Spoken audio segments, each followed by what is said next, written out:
നമസ്കാരം. ഇനി 2 ആഴ്ച തികച്ചില്ല കേരള നിയമസഭാ തിരഞ്ഞെടുപ്പിൻ്റെ ഫലമറിയൽ.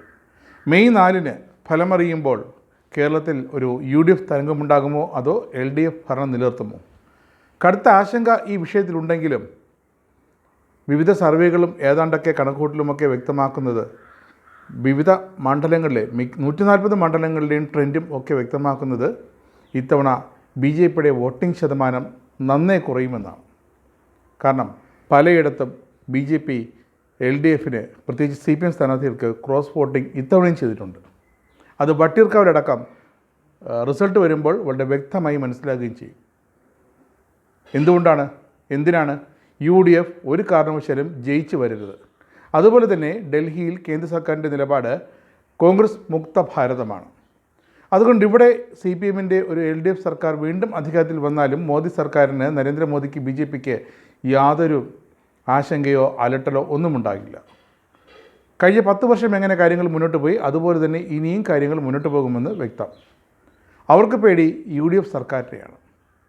UDF സർക്കാർ വന്നു കഴിഞ്ഞാൽ രേവന്ത് റെഡ്ഡി, സിദ്ധരാമയ്യ, പിന്നെ തൊട്ടുപുറത്ത് അടുത്ത സർക്കാർ UDF സർക്കാർ. അത് മുഖ്യമന്ത്രി ആരായാലും അത് UDFൻ്റെ കോൺഗ്രസ് നയിക്കുന്ന സർക്കാരാണ്. അതുകൊണ്ട് തന്നെയാണ് ഇത്തവണ എല്ലാ തവണത്തേതും പോലെ വളരെ പ്ലാൻ ചെയ്ത് BJP വോട്ടുകൾ, അത് BJP നേതൃത്വം അറിഞ്ഞുകൊണ്ടാണെന്ന് പറയാനാകില്ല, പക്ഷേ പലയിടത്തും മുൻ അന്തർധാരകൾ, മുൻ 5 വർഷം മുമ്പത്തെ ധാരണകൾ ഇതൊക്കെ വീണ്ടും വർക്കൗട്ട് ചെയ്തിരിക്കുന്നു.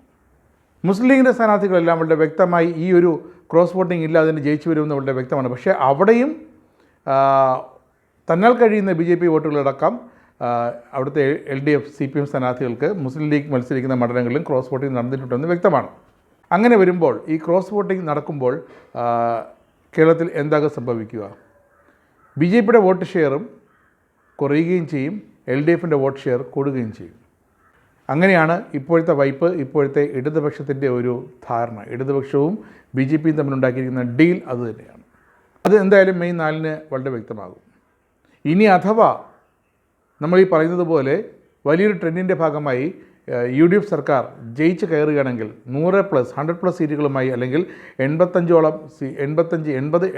വരെ സീറ്റുകളുടെ ഭൂരിപക്ഷത്തിൽ ജയിച്ച് കയറുകയാണെങ്കിൽ അവിടെ എന്താകും LDF പറയുക?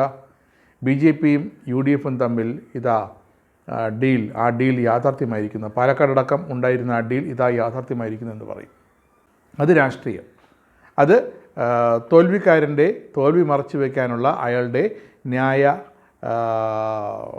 വിഗതികൾ നിരത്തുന്നൊരവസരമാണ്. എങ്കിലും യാഥാർത്ഥ്യം ഇതാണ്. UDF സർക്കാർ തന്നെ അധികാരത്തിൽ വരുമെന്ന് ഏതാണ്ടൊക്കെ ഉറപ്പായിട്ടുണ്ട്. മുഖ്യമന്ത്രി ആരാണെന്നതിലാണ് ഇപ്പോഴത്തെ കോൺഗ്രസിനുള്ളിലെ ചർച്ചകൾ. UDFന് വലിയ റോളില്ലെങ്കിലും കോൺഗ്രസിൻ്റെ മുഖ്യമന്ത്രി ആരായിരിക്കണമെന്നതിന് ചർച്ചകൾ ഇപ്പോഴും സജീവമാണ്. ഇത്തവണ KC വേണുഗോപാൽ MP, AICC ദേശീയ general secretary KC Venugopal MP ഇത്തവണ കേരളത്തിൻ്റെ മുഖ്യമന്ത്രിയാകുമെന്ന പുതിയൊരു വാർത്തയും ലഭിക്കുന്നുണ്ട്. പക്ഷേ VD സതീശൻ എന്ന പ്രതിപക്ഷ നേതാവിൻ്റെ നേതൃത്വത്തിലുള്ള ഒരു ജനകീയ സർക്കാരിനാണ് ഈ ഒരു ട്രെൻഡ് വരികയാണെങ്കിൽ കേരളം വോട്ട് ചെയ്തിരിക്കുന്നത് VD സതീശനെ മുൻനിർത്തിയുള്ള UDFൻ്റെ ആ ഒരു പ്രചരണത്തിനാണ്. VD സതീശൻ്റെ നേതൃത്വത്തിലുള്ള UDFന് തന്നെയാണ് കേരളം വോട്ട് ചെയ്തത് എന്ന് ഒന്നുകൂടി പറയട്ടെ.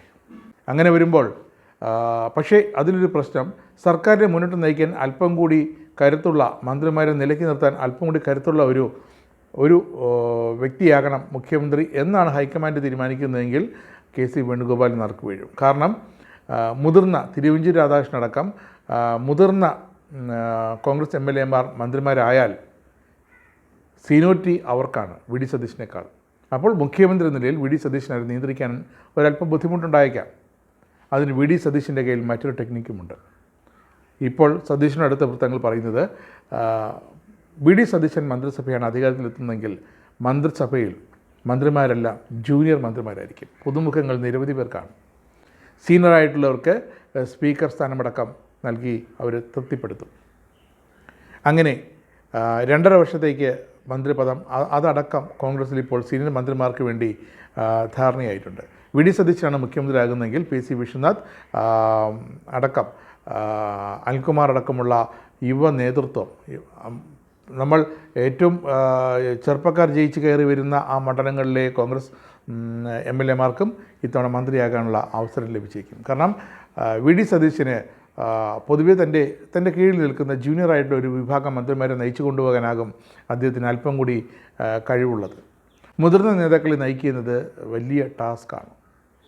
അപ്പോൾ ഇത്തരമൊരു സമവാക്യം UDF-നുള്ളിൽ ഇത്തവണ വർക്കൗട്ട് ആകുകയാണെങ്കിൽ മന്ത്രിസഭ രൂപീകരിക്കാൻ UDF പ്രാപ്തമാകുമെങ്കിൽ ഒന്നുകിൽ KC വേണുഗോപാൽ അല്ലെങ്കിൽ വി ഡി സതീശൻ്റെ നേതൃത്വത്തിലുള്ള ഒരു ജൂനിയർ മന്ത്രിമാരടങ്ങുന്ന മന്ത്രിസഭ, അതാകും ഇപ്പോൾ ലക്ഷ്യം. അതായത് പക്ഷേ KC വേണുഗോപാൽ മുഖ്യമന്ത്രി വരികയാണെങ്കിൽ വളരെ വ്യക്തമായ നിലപാടാകും വി ഡി സതീശൻ എടുക്കുക. ആ മന്ത്രിസഭയിലേക്ക് താൻ ഉണ്ടാകില്ല. ഇപ്പോൾ KC വേണുഗോപാൽ മുഖ്യമന്ത്രിയാകുന്ന മന്ത്രിസഭയിൽ വി ഡി സതീശനെ കാത്തിരിക്കുന്ന ധനമന്ത്രി പദമാണ്. ധനമന്ത്രി പദമോ ആഭ്യന്തരമന്ത്രി പദമോ ഒന്നും തനിക്ക് വേണ്ട, താൻ പുറത്തു നിന്നോളാം എന്ന് പറയുന്നത് കേരളത്തിലെ KPCC സംബന്ധിച്ചിടത്തോളം, ഹൈക്കമാൻഡ് സംബന്ധിച്ചിടത്തോളം വലിയൊരു അപകടകരമായ അവസ്ഥയാണ്. ഒരു പ്രതിപക്ഷ നേതാവിൻ്റെ റോളാകും പിന്നീട് വി ഡി സതീശൻ വഹിക്കേണ്ടി വരിക. ഒപ്പം മുഖ്യമന്ത്രി പദം കാക്ഷിക്കുന്ന രമേശ് ചെന്നിത്തലയും അനുനയിപ്പിക്കേണ്ടതുണ്ട്. അപ്പോൾ എന്തായാലും വലിയൊരു സമസ്യയാണിപ്പോൾ ഹൈക്കമാൻഡിനും UDF-നും മുന്നിലുള്ളത്. അന്തിമമായി ഭൂരിപക്ഷം ലഭിക്കുമ്പോൾ ആരെ മുഖ്യമന്ത്രിയാക്കും എന്നതിൽ.